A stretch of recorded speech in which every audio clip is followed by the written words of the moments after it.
Ils sont de retour, ils sont là, ils sont revenus en Provence et dans le Luberon, les coquelicots, et aujourd'hui je vous montre comment je photographie ce champ.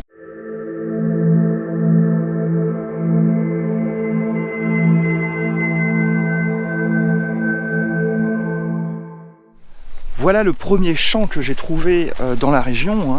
Il commence à sortir un petit peu ici et là, les coquelicots, mais pour en avoir autant, pour en avoir une telle densité au même endroit, eh bien c'est encore un petit peu tôt. On en aura beaucoup plus vers la fin du mois, début du mois de juin. Néanmoins ici, ce champ est tout à fait remarquable puisque il est très grand et surtout il est très bien exposé.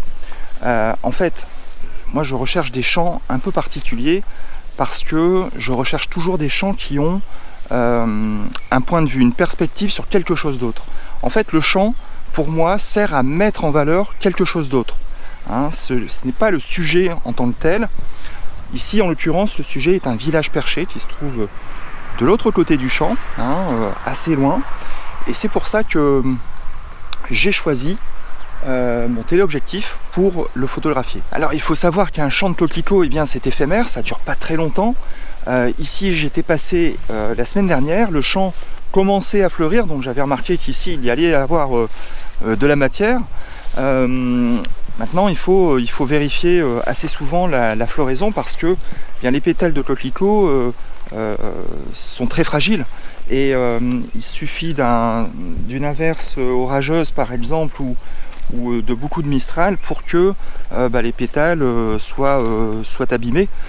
Et ici, on voit que les pétales sont encore très très jolis, vous voyez, ici avec la lumière qui vient sur le côté, c'est vraiment magnifique. Donc j'arrive au beau moment. Bon, la météo est avec moi aussi, aujourd'hui vous le voyez, le soleil brille, la luminosité est parfaite, on a très très peu d'humidité dans l'air, donc ce qui procure une très belle netteté dans les silhouettes des montagnes, des arbres, etc.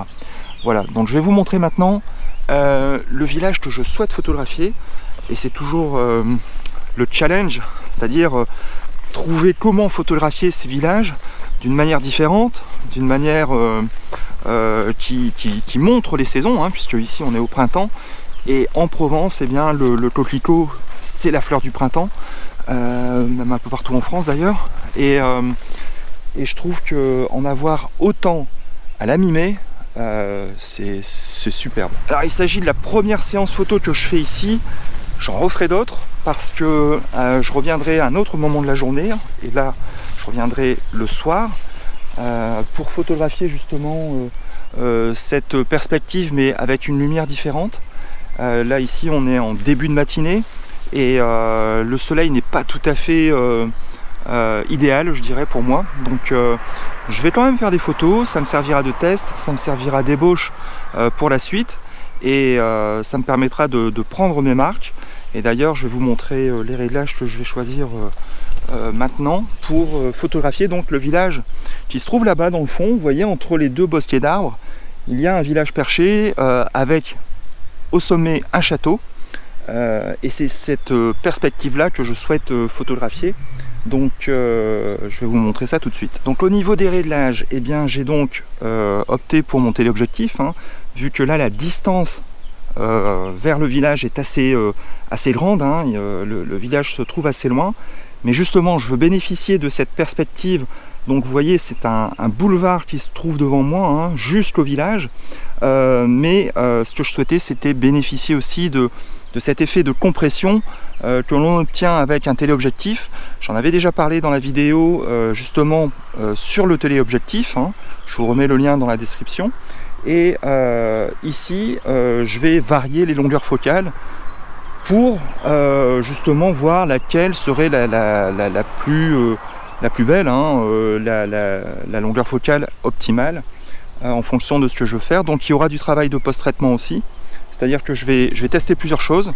Je vais rentrer chez moi, je vais les regarder tranquillement sur l'ordinateur, et puis je reviendrai ici, et là j'aurai beaucoup plus de repères pour faire les bonnes photos au bon moment. Donc au niveau de la longueur focale, je commence avec le 100 mm On va progressivement augmenter vers le 200 mm, mais je vais commencer ici au 100 mm pour obtenir en fait une perspective assez, une vue plutôt assez large du village. Vous voyez qu'il se trouve ici au centre, mais qui me laisse justement beaucoup de, qui laisse beaucoup de place aux coquelicots, et je vais bien voir ce que ça va donner. Alors ensuite, au niveau de l'ouverture, je choisis une ouverture assez la plus grande en fait, ici sur ce téléobjectif qui est de f4, tout simplement pour avoir une profondeur de champ assez faible et surtout obtenir un très joli bokeh de premier plan sur les premiers coquelicots.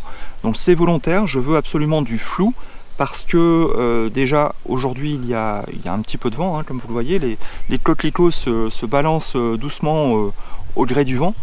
Et je souhaite voilà, obtenir cet effet de profondeur dans mon image, et je trouve que l'une des meilleures manières de l'obtenir, c'est de créer un flou de premier plan qui implique et qui indique forcément une longue distance en fait, couplée avec le téléobjectif, la longueur focale et cet effet de compression.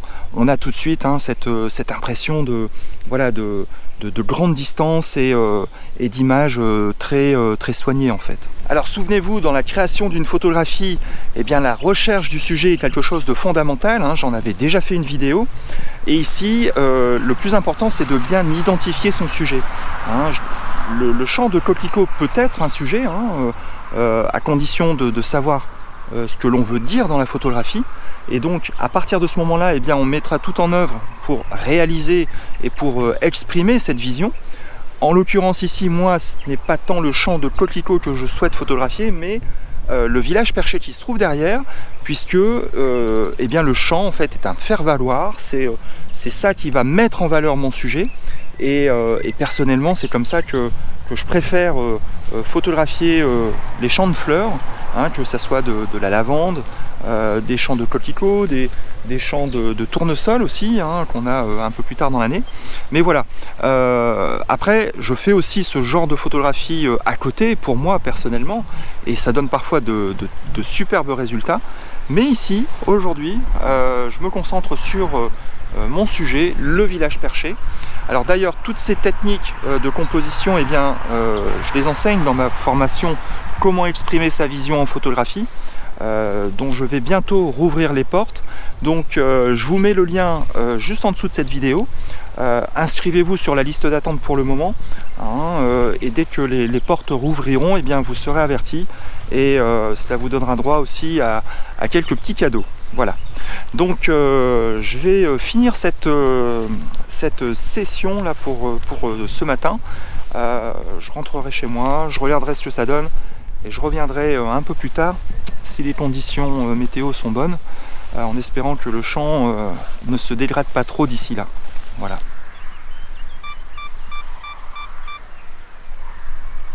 Voilà, donc j'ai fait mes prises de vue. Personnellement, j'ai quand même une petite préférence à 100-135 mm, on verra bien, mais j'aime bien quand même quand il y a suffisamment d'espace de part et d'autre du sujet. Voilà. Mais j'aime aussi la prise de vue à 200 mm. C'est quelque chose qui est un peu plus léché, on va dire, au niveau de la finition.